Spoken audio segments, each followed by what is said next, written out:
Guys, I am showing you one of my favorite broodcocks dito sa farm natin. So kung makikita nyo, dark-legged siya at hindi siya yung usual na yellow-legged na Bruce Barnet sweater.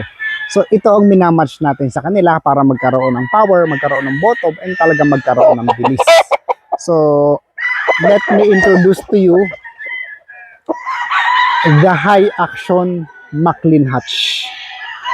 And I call him Gannicus. Kasi talagang mabilis siya, mapukpuk, talagang grabe ang stamina. Hindi siya nawawala ng stamina. Kaya talagang sila ang favorite ko na ipasok sa mga Bruce Barnet sweater dahil nagko-contribute sila ng bilis, katawan sa kalaki ng buto. At talagang grabe ang tibay kahit na maggibaan kayo. So behold, Gannicus.